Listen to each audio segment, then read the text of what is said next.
The divorce papers landed on her hospital blanket before her husband even said hello. Eleanor could not move. 3 broken ribs, a punctured lung, a fractured pelvis. She had been waiting for Grant to hold her hand, to tell her everything would be okay. Instead, he brought paperwork. "Sign while you are still in good spirits from the medication," he said. Then he checked his watch, twice, like she was just another appointment on his calendar. But Grant made one fatal mistake that day. He did not know his wife's estranged father was a secret trillionaire. He did not know that father had been watching from the shadows for 15 years. And 6 months ago, that father had quietly purchased Grant's entire company, every stolen dollar, every hidden account, every lie Grant had ever told. Someone had been keeping records. What happens when a man who thinks he is untouchable discovers he has been playing chess against someone who owns the entire board? Stay until the end. Because the moment Grant walks into that boardroom and sees who is really sitting at the head of the table will leave you absolutely speechless. Lesson and value. Before we begin, here is what this story will teach you. Sometimes the prison door has been unlocked all along. We stay trapped, not because we cannot leave, but because we are afraid to walk through. The people who hurt us count on our fear. They count on our silence. They count on us believing we deserve what they give us. This story is for every woman who has ever felt invisible, for every person who stayed too long because leaving felt impossible, for everyone who needs to hear that accepting help is not weakness. It is the beginning of freedom.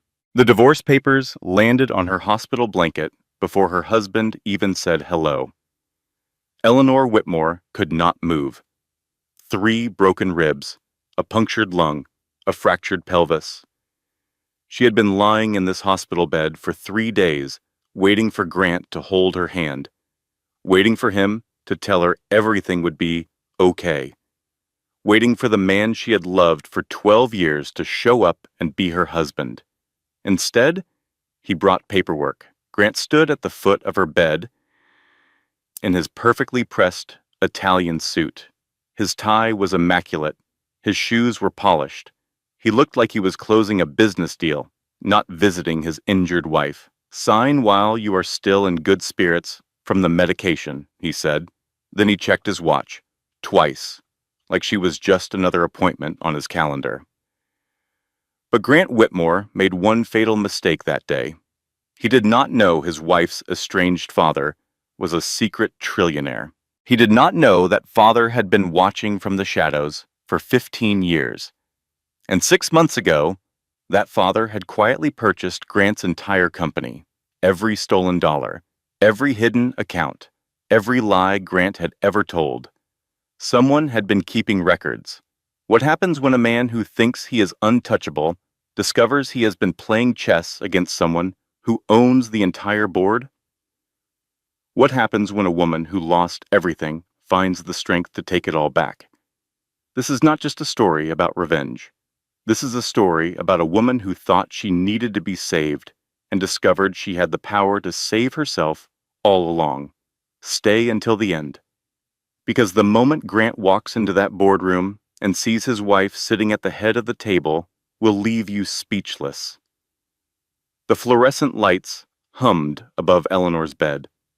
The heart monitor beeped its steady rhythm. The morphine drip clicked every few seconds, releasing another dose of medication into her veins. She had been staring at the ceiling for 72 hours, counting the tiles, waiting for Grant. The car accident had happened on a Tuesday afternoon. A drunk driver ran a red light and slammed into the driver's side of Eleanor's sedan. She remembered the sound of crunching metal. She remembered the world spinning. She remembered waking up in the emergency room with doctors shouting numbers she did not understand. 3 broken ribs, a punctured lung, a fractured pelvis, 6 hours of surgery, a recovery time of at least 3 months. And through all of it, Grant had not come. He had sent flowers on day one, a generic bouquet from the hospital gift shop with a card that said, "Thinking of you. Get well soon." No signature, no promise to visit, just flowers that were already starting to wilt. On day two, he had sent a text message. "Stuck in meetings. We'll try to stop by tomorrow." Now it was day three, and Grant had finally arrived, but he had not come to comfort her. He had not come to hold her hand, or stroke her hair, or tell her that he loved her. He had come to end their marriage. Eleanor stared at the manila envelope on her blanket. The words swam in front of her eyes. Petition for dissolution of marriage. Irreconcilable differences. Division of assets. "I have been thinking," Grant said. His voice carried that calm, measured tone he used in boardroom presentations. "This is the right time for both of us to move forward separately." Eleanor tried to sit up. Pain exploded through her ribcage. She gasped and fell back against the pillows. "Grant," she managed to say. Her voice came out hoarse, cracked from disuse. "What are you talking about?" He pulled a chair close to the bed. Not to comfort her, to explain. He sat down and crossed his legs, like they were having a casual conversation over coffee. "I have already moved my things out of the house." "Bobo," he said. "I am staying at the Riverside Hotel until I find a permanent place. My lawyer has flagged all the relevant sections in the paperwork. You should sign while you are still in good spirits from the medication." Eleanor laughed. The sound startled her. A morphine-addled, disbelieving laugh that made her broken ribs scream in protest. "You are joking," she said. "This is some kind of sick joke." But then she looked at his face. Really looked. And she saw the truth written in his cold blue eyes. He was serious. He had been waiting for this moment. He had calculated this timing with the precision of the CFO he was. He had waited until she was immobilized, drugged, vulnerable, unable to fight back. "Grant." Her voice cracked. "We have been married for 12 years. "Exactly," he said. 12 years is long enough to know when something is not working. He checked his watch again. The gesture felt like a slap. "I will give you time to read through everything," he continued. "My lawyer needs the signed papers by Friday. That gives you 3 days. I think that is more than fair." Fair? He thought abandoning his injured wife and demanding a divorce, while she could not even walk to the bathroom, was fair. Grant stood up. He brushed invisible lint from his perfectly pressed pants. He straightened his tie. He looked at her one more time with those cold eyes that used to look at her with love, or at least, she had thought it was love. "I will be in touch," he said. And then he walked out. The door clicked shut behind him. The sound echoed in the sterile room like a gunshot. Eleanor stared at the manila envelope. She stared at the wilting flowers. She stared at the ceiling tiles she had memorized over the past 72 hours. She did not cry. The shock was too complete for tears. Her phone buzzed on the bedside table. She reached for it slowly, every movement sending pain radiating through her broken body. The screen showed an unknown number, the same number that had called 6 times this week. She had ignored it every time, assuming it was spam. This time there was a voicemail. The transcription appeared on her screen. "Eleanor, this is urgent. I know what your husband is planning. I know because I am the one who..." The message cut off. Eleanor stared at the screen. Her heart rate increased. The monitor beeped faster. A nurse appeared in the doorway. "Mrs. Whitmore, is everything all right? Your readings just spiked." "I am fine," Eleanor said. The lie came automatically. "Just a bad dream." The nurse checked her vitals, adjusted her medication, fluffed her pillow with practiced efficiency. "Your husband was here, earlier," the nurse said. "He did not stay long. Is he coming back?" Eleanor looked at the divorce papers on her blanket. "No," she said quietly. "I do not think he is." When the nurse left, the room fell silent again. Eleanor picked up the envelope with trembling fingers. She pulled out the stack of papers, page after page of legal language, terms and conditions for ending a life together. She found the page with the sticky note arrow. "Sign here," Grant had written in his neat handwriting. As if this was just another contract, just another deal to close. Eleanor thought about their wedding day. Grant's vows, in sickness and in health, for richer or for poorer, until death do us part. Apparently, sickness changed the terms of the agreement. The unknown number called again. Eleanor watched the phone ring 3 times, 4 times, 5 times. Then it went to voicemail. Who was calling? What did they know about Grant's plans? And how could they possibly know anything about her marriage falling apart? She did not have answers. She only had questions. Questions and a stack of divorce papers and the hollow feeling that her entire life had just shattered into pieces she could not begin to put back together. The morphine pulled her towards sleep. She fought it, tried to think clearly, tried to make sense of what had happened, but the drugs were stronger than her will. Her last thought before unconsciousness took her was about Grant's face, the way he looked at her, or rather, the way he did not look at her, like she was already gone, like she was already erased, like she had never mattered at all.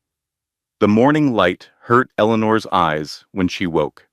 Someone had opened the blinds. The sun streamed through the window, like it did not know her world had ended. She was more alert today. The doctors had reduced her morphine dose, and with clarity came the crushing weight of what had happened. Grant's words played on repeat in her mind. "This is the right time for both of us. I have already moved my things. Sign while you are still in good spirits. The cruelty of it. The calculated precision." He had waited until she was at her most vulnerable, until she could not fight back, until she could not even stand on her own 2 feet. "Girl, I am going to kill him." Eleanor turned her head. Maureen DeLuca stood in the doorway. Mo, her best friend of 20 years, a nurse at this very hospital, and from the look on her face, she already knew everything. Mo stormed into the room. Her scrubs were wrinkled from a long shift. Her dark hair was pulled back in a messy bun. Her brown eyes blazed with righteous fury. "The whole floor is talking," Mo said. "That smug piece of work came in here yesterday and handed you divorce papers while you are lying here with a collapsed lung, while you can barely move. I swear to God, Eleanor, I will find him and I will hurt him, Mo." Eleanor's voice was weak. "How did you know?" "Honey, this is a hospital. Everyone knows everything within 15 minutes. Mo pulled up a chair. She took Eleanor's hand in both of hers. Her grip was warm and fierce and exactly what Eleanor needed. "Tell me what happened," Mo said. Every word he said, Eleanor told her. The manila envelope, the calm explanations, the watch checking, the Friday deadline. Mo's face grew darker with every sentence. "That man is a snake," Mo said, "and I should have told you years ago." Eleanor's blood ran cold. "Told me what?" Mo hesitated. She looked at the door, then back at Eleanor. Something shifted in her expression. A decision made. "Honey, I have been biting my tongue for 3 years. That man has been cheating on you since before your hysterectomy." The room tilted. Eleanor gripped the bed rails with white knuckles. "What?" "Vivian Holt, junior executive at his company. I have seen them together, Eleanor. I have pictures." Mo pulled out her phone. She scrolled through her camera roll. Then she turned the screen toward Eleanor. Grant and a woman at a restaurant. Their heads close together, his hand on her arm. The woman was younger, blonde, beautiful, wearing a red dress that probably cost more than Eleanor's entire wardrobe. Another photo. Grant's car parked outside an apartment complex. The same woman walking toward it. Another and another and another. Dates spanning back 3 years. Mo. Eleanor could barely breathe. Why did you not tell me? Because you were not ready to hear it. Mo's voice softened. Every time I tried to bring it up, you shut me down. You said Grant was working late. You said he was stressed. You said your marriage was going through a rough patch, but you would work it out. She was right. Eleanor had said all those things, had believed them, had wanted to believe them so badly that she had ignored every warning sign. The late nights at the office, the new cologne, the way Grant stopped touching her after the hysterectomy. He claimed he did not want to hurt her while she healed. She thought he was being considerate, but he was already gone, already with someone else. The hysterectomy was 2 years ago. Eleanor whispered, I know, honey.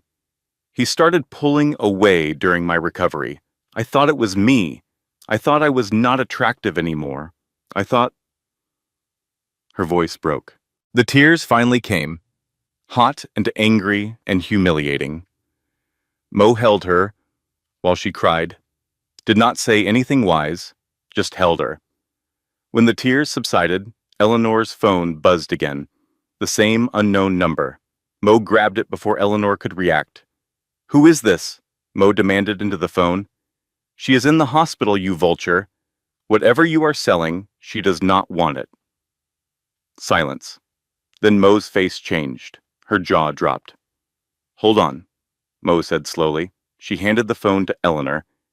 It says he is your father. Eleanor took the phone with numb fingers. She pressed it to her ear. Eleanor. A man's voice, older, familiar, in a way that made her stomach clench. Eleanor, please do not hang up. Dad. She had not spoken to Raymond Calloway in 15 years. Not since her mother's funeral. Not since she discovered he had been secretly wealthy the entire time her mother fought cancer. The entire time they struggled to pay for treatments.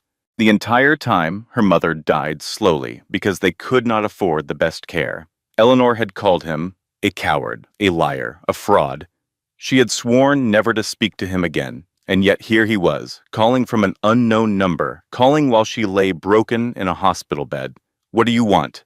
Her voice was ice. I know what your husband is planning, Raymond said. I know because I have been watching. I have taken steps, Eleanor. I have taken steps to protect you. I do not need your protection. I do not need anything from you. Please just listen. Your husband has been moving money, marital assets, into offshore accounts for 2 years. He is planning to leave you with nothing, less than nothing. He is planning to leave you with his debt. Eleanor's heart pounded. The monitor beeped faster. Mo watched with wide eyes. How do you know this? Eleanor demanded. Because 6 months ago, I bought his company. The words did not make sense. They could not make sense. What? Whitmore Technologies. Grant's company? I own the controlling interest through a shell corporation. Grant does not know. No one knows. But I know everything he has been doing, Eleanor. Every dollar he has stolen. Every lie he has told. And I can help you if you will let me. Eleanor's hand shook. The phone nearly slipped from her grasp. Why? She asked. Why would you do this?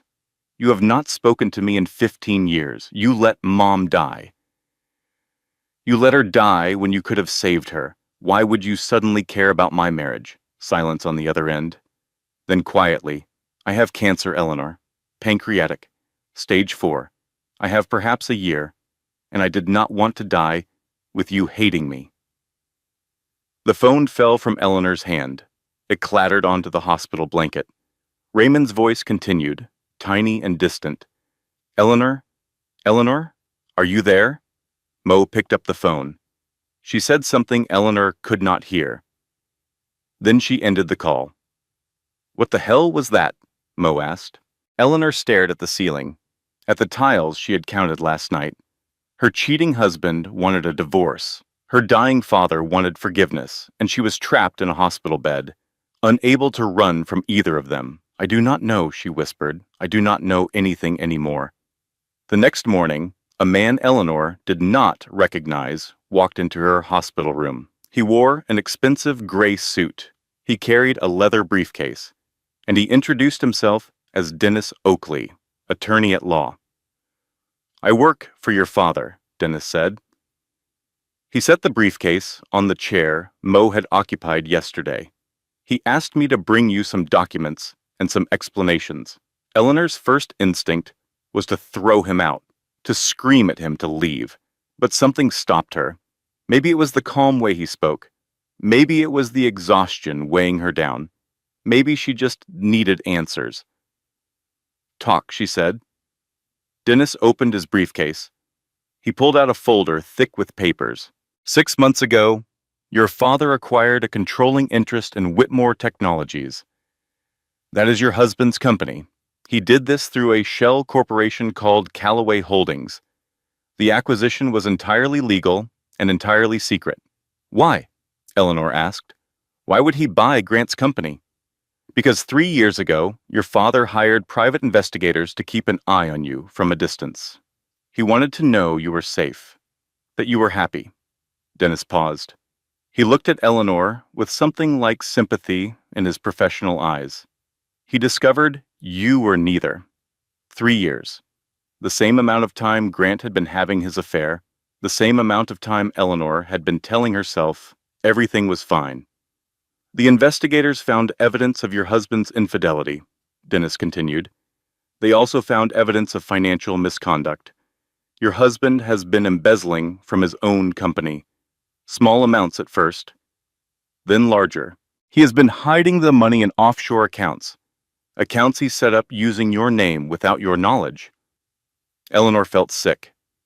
"My name? If the embezzlement is discovered, you would be implicated. You would potentially face criminal charges. Your husband has been setting you up to take the fall for his crimes."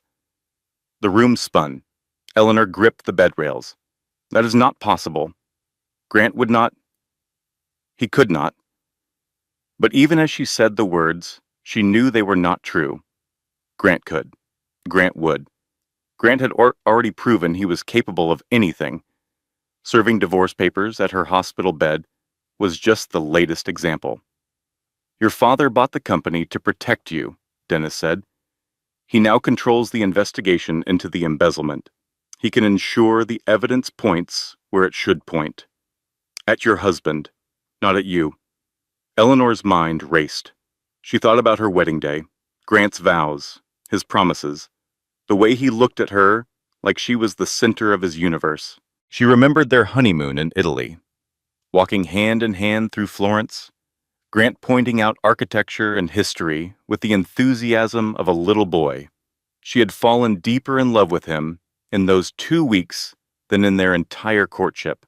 She remembered coming home from the hospital after her hysterectomy, the flowers Grant sent to her room, the card that said, "We do not need children.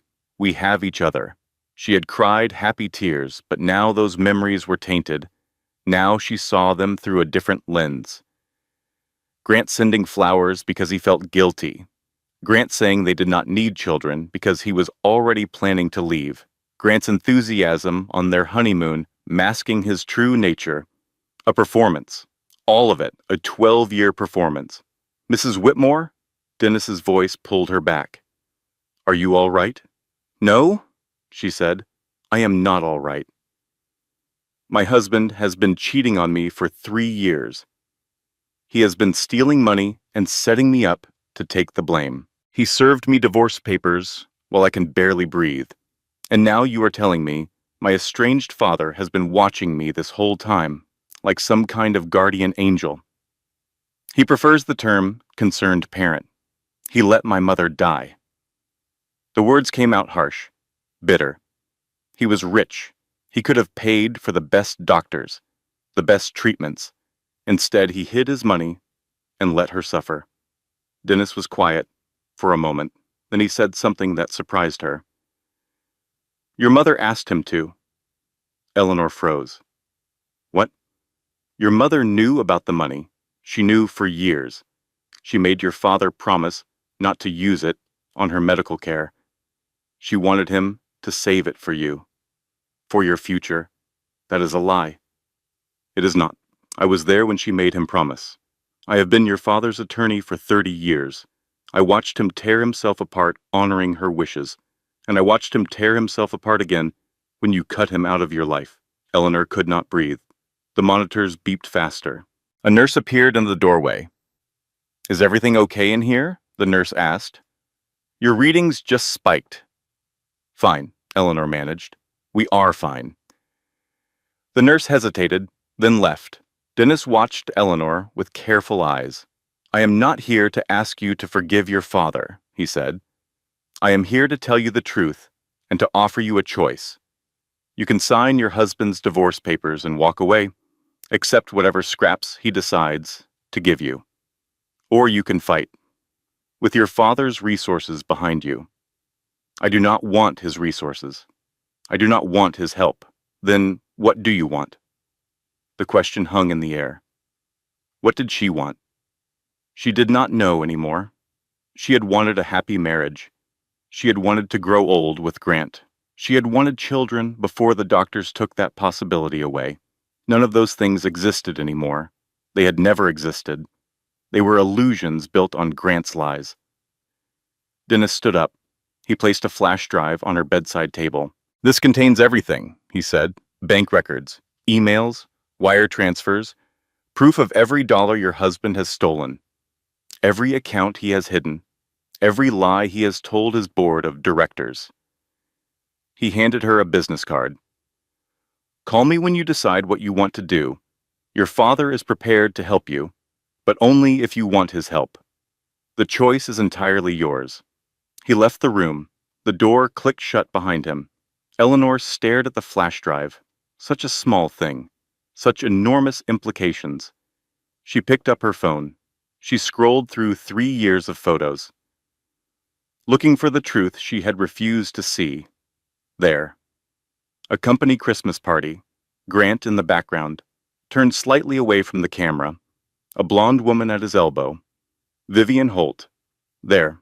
A weekend trip to Napa Valley. Grant checking his phone while Eleanor posed with a wine glass. His expression distant. His mind somewhere else. There. Their anniversary dinner last year. Grant's smile that did not reach his eyes. Eleanor beaming at the camera. Oblivious. She scrolled and scrolled. The evidence was everywhere. In plain sight. She had just refused to see it. That night, alone in her hospital room, Eleanor made a decision.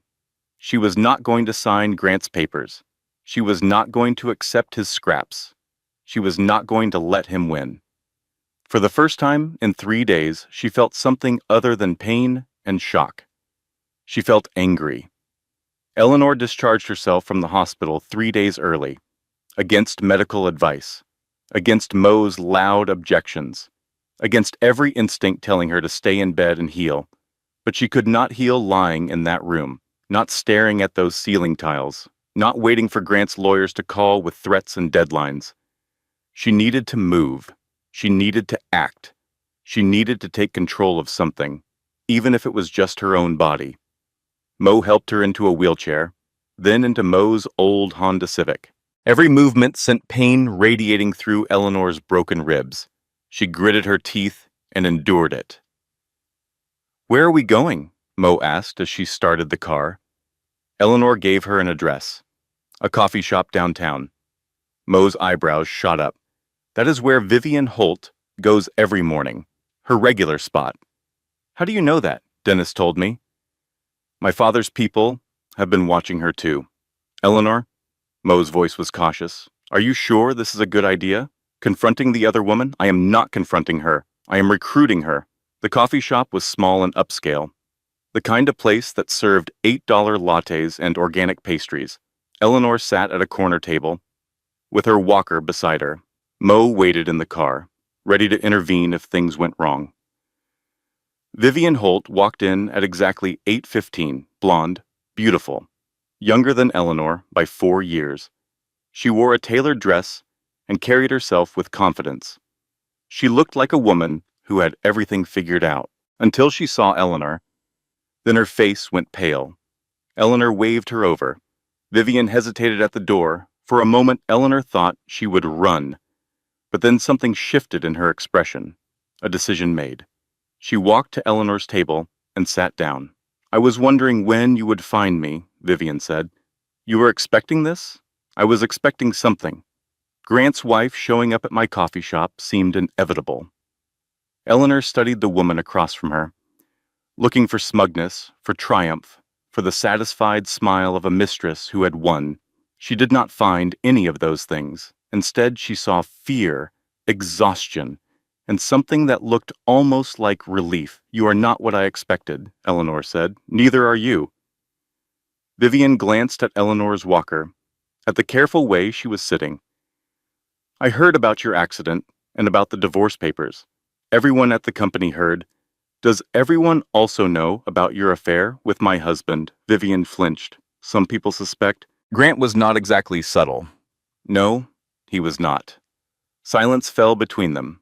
A barista called out someone's order. An espresso machine hissed and steamed. "I did not know he was married," Vivian said quietly. "Not at first. He told me he was divorced. By the time I learned the truth, I was already in too deep." Something shifted in Eleanor's understanding. She had come here expecting to hate this woman, expecting to find a villain. Instead, she was finding another victim. "You tried to end it," Eleanor said. "It was not a question." 3 times. Vivian's hands trembled around her coffee cup. "And every time he threatened me, my job, my reputation, my career, he said he would destroy me if I ever told anyone about us." Eleanor leaned forward. This was what she had come for. "What else did he threaten you about?" Vivian looked around the coffee shop, making sure no one was listening. Then she leaned in close. "Grant has been using me to move money," she whispered. "Accounts in my name that I never signed up for. Wire transfers through my bank that I never authorized. If anyone investigates the embezzlement, my name is all over it. I could go to prison, Eleanor, for crimes I did not commit." Eleanor felt the pieces clicking into place. Grant had not just been having an affair. He had been using Vivian the same way he had been using Eleanor. Another pawn, another fall guy, another person to blame when his house of cards collapsed. "You have proof?" Eleanor asked. "I have everything. Bank statements, emails, recordings. I have been collecting them for months, trying to figure out how to get out without going down with him." "Why did you not go to the police?" "Because Grant threatened me." Vivian's voice dropped even lower. "He said if I ever talked, he would make sure I took the blame for everything. He said he has connections, lawyers, people who could destroy me. I believed him." Eleanor thought about the flash drive in her pocket, the evidence her father had collected, evidence that could exonerate both of them and bury Grant forever. "What if I told you there was another way?" Eleanor said. "A way to expose Grant without either of us taking the fall." Vivian's eyes widened. "How?" "My father owns Grant's company." "Grant does not know. No one knows. But my father has access to everything. Every document, every transaction, every lie Grant has ever told." The words hung in the air. Vivian stared at Eleanor like she was speaking a foreign language. "Your father owns Whitmore Technologies, controlling interest, through a shell corporation. That is not possible. The parent company is some European conglomerate. Callaway Holdings or something. Callaway is my maiden name." Vivian's mouth fell open. She sat back in her chair. Her coffee sat forgotten between them. "Why are you telling me this?" Vivian finally asked. "Because I need your evidence, the things you have collected, to add to what my father already has. And in return, I make sure the investigation clears your name. Every document you were forced to sign gets traced back to Grant's forgery. Every account in your name gets connected to his criminal activity. You walk away clean. That sounds too good to be true. Maybe it is, but I am offering it anyway." Vivian reached into her purse. She pulled out a small flash drive, identical to the one Eleanor's father had given her. I have been carrying this with me every day for 6 months, Vivian said, waiting for the right person to give it to, waiting for someone who could actually do something with it. She slid the flash drive across the table. I am not doing this for you, Vivian said. I am doing this because I am not going to prison for that man. Eleanor took the flash drive. It felt heavier than it should. Years of evidence, proof of Grant's crimes, the key to her freedom. Thank you, Eleanor said. Do not thank me yet. Grant is dangerous when he is cornered. Whatever you are planning, be careful. Eleanor pocketed the flash drive. She reached for her walker. One more question, she said. Did you ever love him? Grant? Was any of it real for you? Vivian was quiet for a long moment. Then she shook her head. I thought I did. At the beginning. But you cannot love someone who does not exist. Grant only showed me a character, a role he was playing. The real Grant is whoever serves his interests in the moment. I was useful to him, that is all, and when I stopped being useful, he would have thrown me away too. Just like he is trying to throw you away. Vivian stood. For what it is worth, I am sorry. For all of it. For being part of this without knowing. For not coming to you sooner. You are coming to me now. That is what matters. Vivian nodded once. Then she walked out of the coffee shop, back into her life, leaving Eleanor alone with 2 flash drives and the weight of everything they contained. Raymond Calloway's estate sat on 50 acres of rolling hills outside the city. Eleanor had never seen it before. In 15 years of estrangement, she had never even known where her father lived. The house was enormous, a sprawling mansion of stone and glass that looked like it belonged in a magazine. But the grounds were peaceful. Gardens everywhere, a small lake, an orchard heavy with apple. Raymond met her at the door. He looked worse than she had expected. The cancer was progressing. His expensive suit hung loose on his thin frame. His face was gaunt. His eyes were tired. But they were her eyes, the same hazel green she saw in the mirror every day. Thank you for coming, he said. Thank you for not lying to me. He led her through the house to a study lined with books. A fire crackled in the fireplace. Even though it was late spring, Eleanor settled into a leather armchair. Her body ached from the journey. Dennis tells me your meeting with Vivian went well, Raymond said. Depends on your definition of well. She gave me her evidence. She is willing to cooperate. Good. That is important.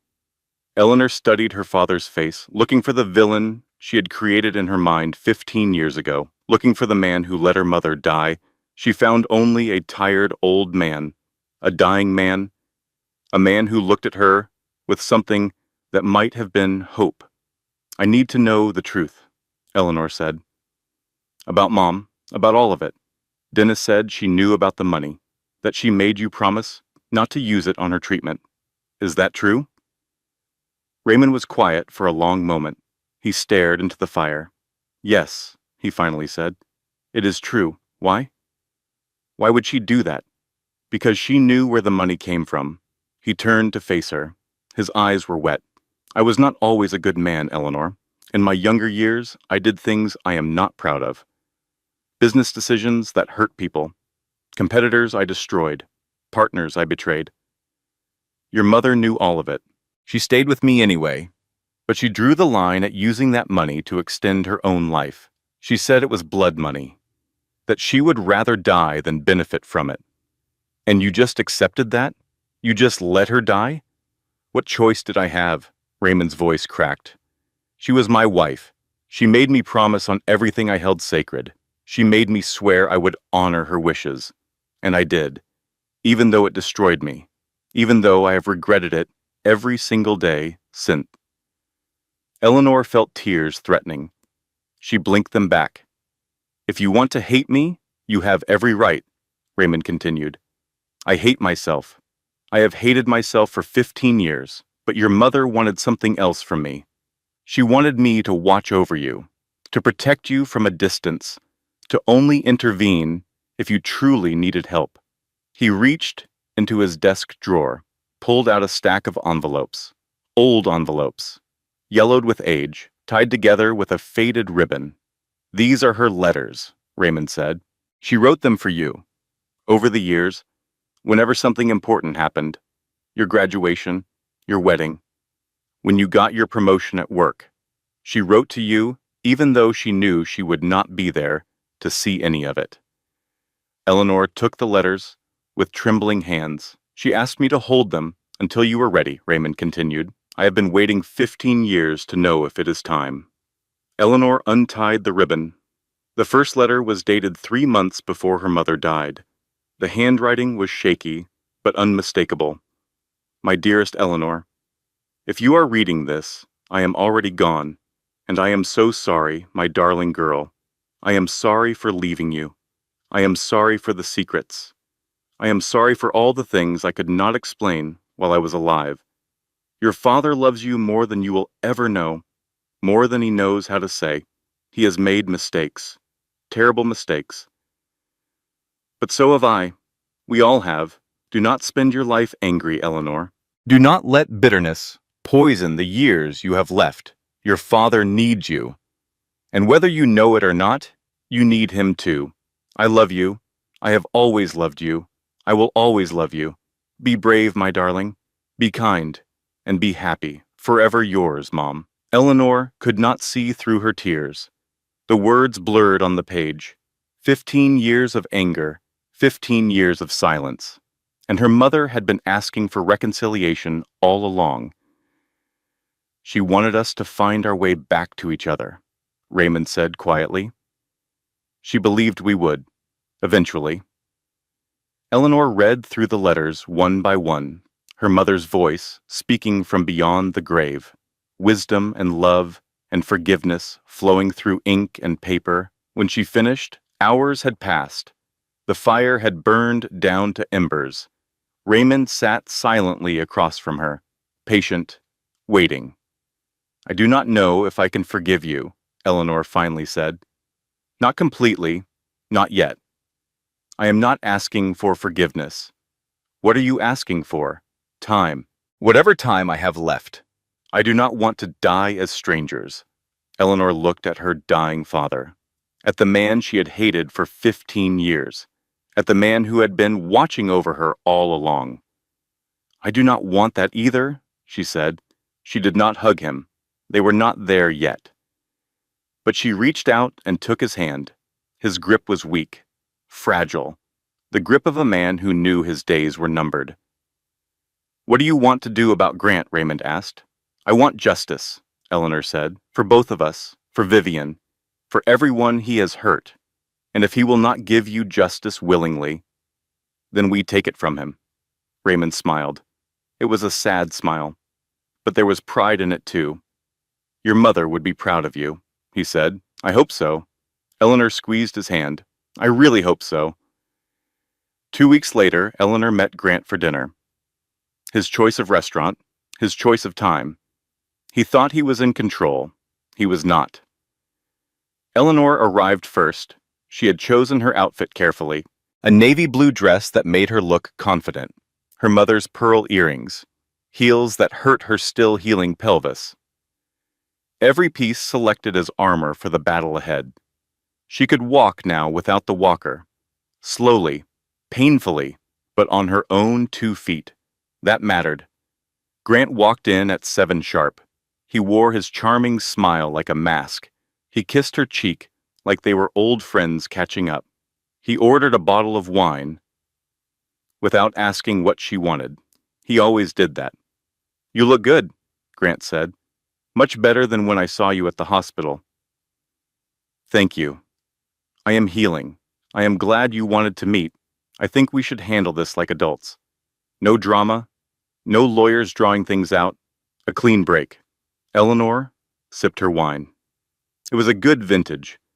Grant always had excellent taste in wine. Terrible taste in morality, but excellent taste in wine. I have had my lawyer draw up a revised settlement offer, Grant continued. More generous than the original.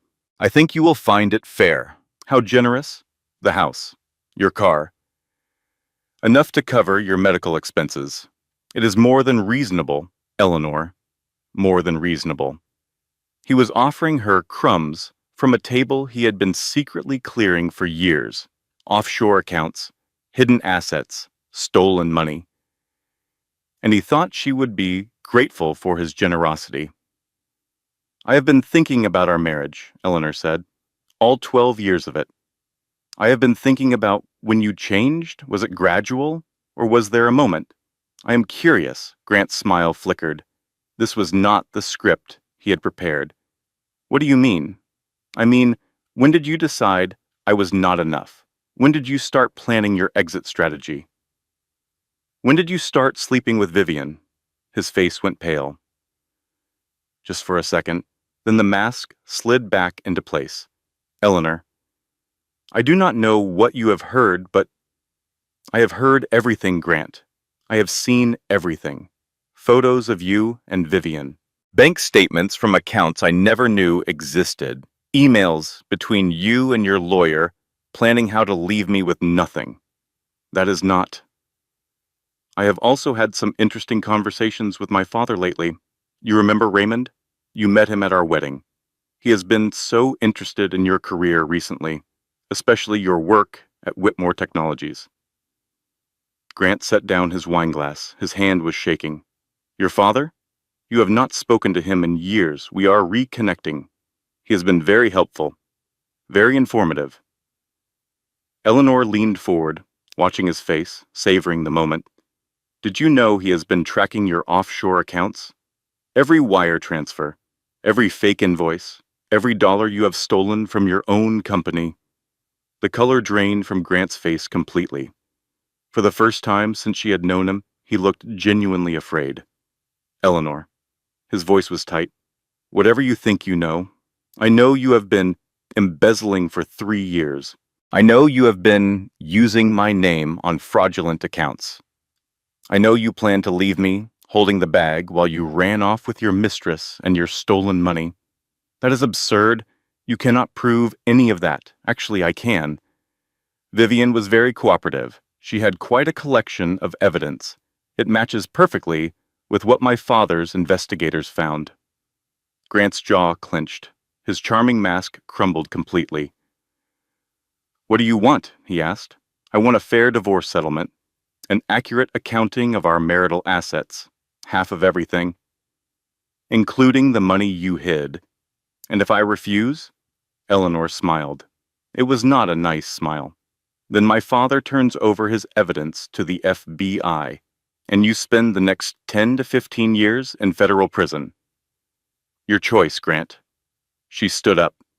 Every movement sent pain through her healing bones, but she did not let it show. She picked up her purse. She left a $20 bill on the table for the wine. I will be in touch, she said. Oh, and Grant, your deadline is Friday. I think that is more than fair. She walked out of the restaurant. Behind her, she heard Grant calling her name, demanding she come back, threatening, pleading. She did not look back. Mo was waiting in the parking lot. She took one look at Eleanor's face and grinned. How did it go? I made him sweat. Good. He deserves to sweat. He deserves a lot worse than sweating. Eleanor climbed into the car. The adrenaline was wearing off. Her hands started to shake. I cannot believe I did that, she said. I cannot believe I just threatened my husband with federal prison. Ex-husband. Soon-to-be ex-husband. Right. Soon-to-be ex-husband. Eleanor laughed. The sound surprised her. It felt good. Mo started the car. Where to now? My father's estate. We have work to do. Grant did not go quietly. 3 days after the restaurant confrontation, Eleanor received a certified letter from his lawyers. Not a settlement offer. A threat. Grant was claiming she had been involved in the embezzlement, that the offshore accounts were her idea, that she had manipulated him into the scheme and was now trying to frame him to cover her own guilt. He was also suing for sole ownership of the house, full custody of their assets, and reimbursement for the emotional distress her false accusations had caused him. Eleanor read the letter 3 times. Each time her blood ran colder. "He is doubling down," she said to Dennis. "He is actually trying to make me the villain." "That was always his plan," Dennis replied. "If he could not escape the investigation, he would drag you down with him. The question is whether anyone will believe him. Will they?" Dennis shook his head. "Not with the evidence we have, but he does not know that yet. He thinks you are bluffing. He thinks your father's involvement is a lie." "So what do? We call his bluff." The next week was a blur of legal meetings and strategic planning. Dennis assembled a team of lawyers, forensic accountants, private investigators, all working to build an airtight case against Grant. But Grant had resources too. Connections, friends in high places. He started a whisper campaign against Eleanor, telling colleagues she was mentally unstable, that the accident had affected her brain, that she was making up wild accusations because she could not accept the divorce. Some people believed him. Eleanor started getting looks at the grocery store. Former friends stopped returning her calls. Someone left a note on her car that said, "Gold digger." The cruelest part was that Grant had convinced his own sister. Charlotte Whitmore called Eleanor one night, screaming, accusing her of trying to destroy their family. "How can you do this to him?" Charlotte demanded. "He gave you everything. He loved you. And this is how you repay him?" "Charlotte," Eleanor said as calmly as she could, "your brother has been cheating on me for 3 years. He has been stealing money from his own company. He served me divorce papers while I was in a hospital bed. Lies. All lies. Grant told me you would say this. He told me you have been planning this for months, that you trapped him into this marriage, that you have been manipulating everyone around you." The line went dead. Eleanor sat in the dark for a long time that night, wondering if she was doing the right thing, wondering if the truth even mattered when lies were so much easier to believe. Mo found her at 2 in the morning, sitting in the bathtub, fully clothed, the water running cold around her. "Oh, honey." Mo pulled her out of the tub, wrapped her in towels, made her drink hot tea. "What happened?" "Everyone believes him," Eleanor said through chattering teeth. "Everyone thinks I am the crazy one, the gold digger, the manipulator. Not everyone. Enough people. Enough to make me doubt myself." Mo sat down beside her, took her hand. "Here's the thing about abusers," Mo said quietly. "They are charming. That is how they get away with it for so long. They convince everyone around them that they are the good guy, that their victim is the problem. It is not a reflection of you, Eleanor. It is a reflection of how good he is at lying. What if I cannot win? Then you go down fighting, but you do not let him win by giving up." Eleanor looked at her best friend, at the woman who had been there through everything, who had seen the truth when everyone else was blind. "I am scared," Eleanor admitted. "I have never been this scared in my life."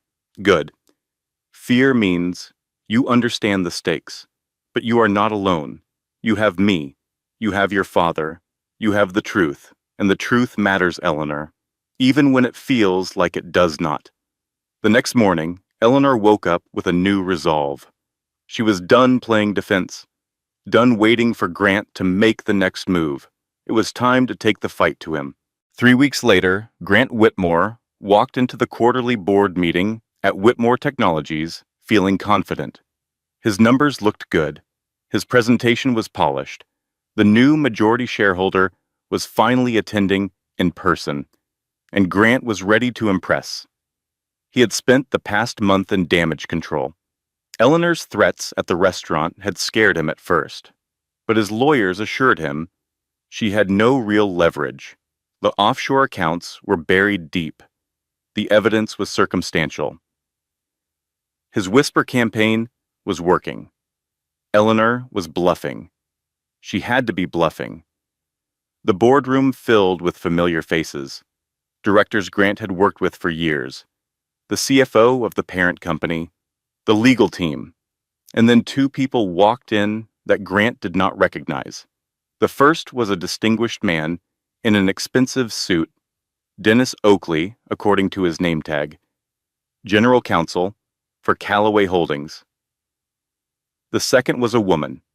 She wore a navy blue dress and pearl earrings. She walked slowly, carefully, like someone still healing from serious injuries. Grant's heart stopped.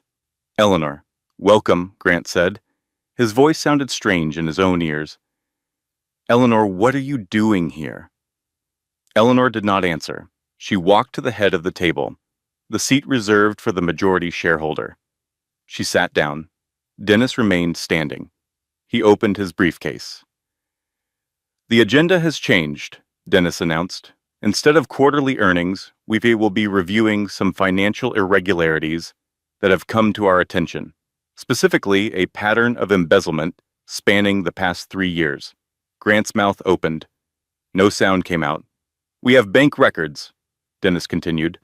"Wire transfer confirmations, falsified invoices, internal memos, all pointing to systematic theft of company funds." He slid a document across the table. Grant's signature at the bottom. "Authorization for a transfer to an offshore account." "We also have testimony from Vivian Holt," Dennis said, "a junior executive who was unknowingly used to launder stolen funds. She has provided sworn statements detailing her involvement and Mr. Whitmore's manipulation." Another document, another signature, another nail in Grant's coffin. "Finally, we have cooperation from federal investigators. The FBI has been building a case for the past 6 weeks. Today's meeting will determine whether this company cooperates fully with their investigation." Grant found his voice. "This is absurd. These documents are fabricated. This is a hostile takeover disguised as a criminal investigation." "The documents are genuine," Eleanor said quietly. "Every word, every signature, every dollar. I have forensic accountants who can verify every transaction. I have digital experts who can trace every wire transfer." She stood up, walked slowly to where Grant sat, looked down at him with eyes that held no pity, no fear, only truth. "And I have 12 years of marriage that taught me exactly who you are." "The board will vote on immediate suspension of Mr. Whitmore's duties," Dennis announced. "All in favor?" Every hand in the room went up. Every director Grant had schmoozed and manipulated over the years. Every person he thought was loyal to him. "The board will vote on full cooperation with federal investigators." All in favor? Every hand again. "The board will vote to terminate Mr. Whitmore's employment for cause effective immediately." All in favor? Unanimous. Grant slammed his hands on the table. "You cannot do this. I built this company. I made you people millions. You owe me. We owe you nothing." One of the directors spoke, a woman Grant had dismissed as a figurehead for years. "You stole from this company. You lied to this board. You forged documents and manipulated employees. You are lucky we are only firing you and not pressing charges directly. We will leave the charges to the professionals," Eleanor said. "The FBI has expressed great interest in your creative accounting." Security guards appeared at the door. Grant looked around the room one last time, searching for an ally, a friend, anyone who might help him. He found no one. They escorted him from the building. He carried a cardboard box of personal items, his nameplate, his diplomas, a photo from his wedding that he left in the parking lot. Eleanor watched from the window of the boardroom. Mo stood beside her. "How do you feel?" Mo asked. "I do not know," Eleanor said honestly. "I thought I would feel satisfied, triumphant. I just feel tired." "That is okay." Mo put an arm around her. "You just ended a war. You are allowed to be tired." Eleanor watched Grant's car pull out of the parking lot, watched him drive away from the life he had destroyed through his own greed and cruelty. It was over, almost. The divorce was finalized 6 months later. Grant had pleaded guilty to reduced charges. His lawyers negotiated a deal: 18 months in minimum security, a fine he would struggle to pay. The permanent end of his career in finance. Eleanor did not attend the sentencing. She did not need to see him in handcuffs. She did not need closure that came from watching him suffer. She needed peace, and peace would not be found in a courtroom. The settlement gave her half of the legitimate marital assets: the house, her car, enough money to start over. The stolen funds were recovered and returned to the company. Vivian Holt's name was cleared completely. She moved to Seattle afterward, started over in a different industry.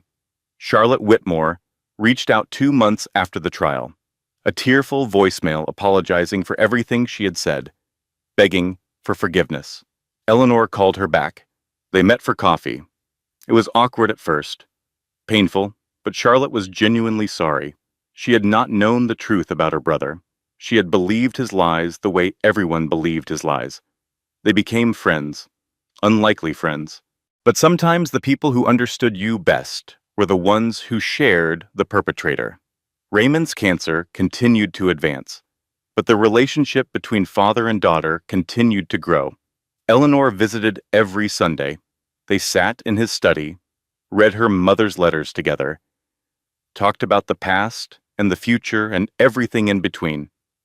"I have been thinking about what I want to do next," Eleanor told him during one of their Sunday visits. "With my life, I mean." "And what have you decided?" "I am going back to work. My old job. They have offered me a promotion, actually." Raymond raised an eyebrow. "Not interested in taking over my empire?" Eleanor laughed. "Not even a little bit. I am not a business mogul. I am a marketing director who is good at her job and likes her coworkers and wants to go home at 5 to walk her dog." "You have a dog?" "I am getting one. A rescue. I have already found him at the shelter. His name is Biscuit." Raymond smiled, a real smile that reached his tired eyes. "Your mother would approve. She always wanted you to have a dog." "I know. She mentioned it in one of her letters." They sat in comfortable silence, the kind of silence that did not need to be filled, the kind that came from understanding. "I am proud of you," Raymond said. "Not because of Grant, not because of any of this. I am proud of who you have become." Eleanor felt tears threaten. She blinked them back. "I am trying," she said. "Every day I am trying to figure out who I am, without being someone's wife, someone's disappointment, someone's victim. You were never any of those things. Not really. You were always Eleanor. You just forgot for a while." She reached over and took his hand. His grip was weaker than it had been 3 months ago. The cancer was winning, but his eyes were at peace. "Thank you," she said, "for everything, for watching over me, for waiting until I was ready, for giving me the tools to save myself." "You saved yourself, Eleanor. I just provided some resources. Still, thank you." He squeezed her hand. "Thank you for giving an old man another chance." Raymond Calloway died peacefully in his sleep 3 months later. Eleanor was holding his hand when it happened. She had moved into the estate for his final weeks, sleeping in the guest room, spending every possible moment by his side. They had talked for hours those last days, about her mother, about the past, about the future Raymond would not see, about the mistakes they had both made and the forgiveness they had both found. "I am not afraid," Raymond said 2 days before the end. "I have made my peace. With your mother. With you. With everything I have done. I am glad. Promise me something. Anything. Do not spend your life looking backward. Do not let regret poison the years you have left. Live forward. Eleanor, that is all I ask," she promised, and she meant it. 1 year later, Eleanor sat in her garden. Biscuit dozed in a patch of sunshine at her feet. A cup of coffee cooled on the table beside her. The morning was perfect. Quiet. Hers. She had sold her father's mansion. donated most of his fortune to charity, kept enough to buy a small cottage with a garden and a room for Biscuit and morning light that streamed through the kitchen windows. The company Raymond had built was in good hands. She had hired a CEO she trusted, someone who shared her values about ethical business and charitable giving. She served on the board but did not run the day-to-day operations. That was not her calling. Her calling was smaller, quieter, a house with a garden and a dog and a job that challenged her without consuming her, friends who had become family, peace that she had fought for and earned. Mo was getting married next month. Eleanor was the maid of honor. She had spent the past 6 months helping plan the wedding, arguing about flower arrangements, taste testing 14 different cakes. It felt normal. It felt good. It felt like the life she was supposed to be living all along. Sometimes late at night, she still thought about Grant. Not with anger anymore, not even with sadness, just a distant curiosity about the man she had married, the man she had loved, the man who had never really existed. He was out of prison now, living in another state, working some anonymous job, his reputation destroyed, his empire gone, his charm exposed for what it always was. Eleanor did not wish him ill. She did not wish him anything at all. He was simply someone she used to know. A chapter in a book she had closed. Her phone buzzed. A text from Mo. "Brunch tomorrow. I found the most hideous bridesmaid dresses you have ever seen. You are going to love them." Eleanor laughed, typed back, "Cannot wait. Bring the ugly dresses. I have opinions." She set the phone down, picked up her coffee, watched the birds in her garden. "Here's what I have learned," she thought. "Sometimes we need others to remind us the door was never locked. Sometimes accepting help is not weakness. It is wisdom. And sometimes the person we are waiting to save us is ourselves." The sun was warm on her face. Biscuit stretched and yawned and settled back into his nap. Somewhere in the distance, a church bell rang the hour. Eleanor smiled. She thought about her mother's letters, about all the moments her mother had written about without being there to see them. Graduation, wedding, promotions, and now this. A quiet morning, in a garden, a cup of coffee, a rescue dog named Biscuit, a life rebuilt from the ashes of betrayal. "I did it, Mom," Eleanor whispered. "I found my way back." The breeze stirred the flowers. The birds sang their morning songs. And Eleanor Calloway sat in her garden, whole, healed, free, not because someone saved her, because she had learned to save herself. If you have ever felt alone in your struggle, you are not alone anymore. This channel is your community. If this story touches your heart, leave a comment below. Share your own experience. Your words might be exactly what someone else needs to hear today. Hit that subscribe button and turn on notifications. Every week, we bring you stories of strength, survival, and transformation. Like this video. If you believe every woman deserves to know her worth, share it with someone who needs to hear this message today. Now, let the story begin. Closing disclaimer: this content has been carefully researched, developed, and manually edited by our team to deliver meaningful stories with valuable life lessons.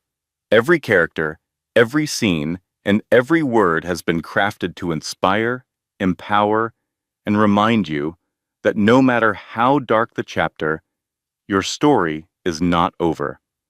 Thank you for being part of our community.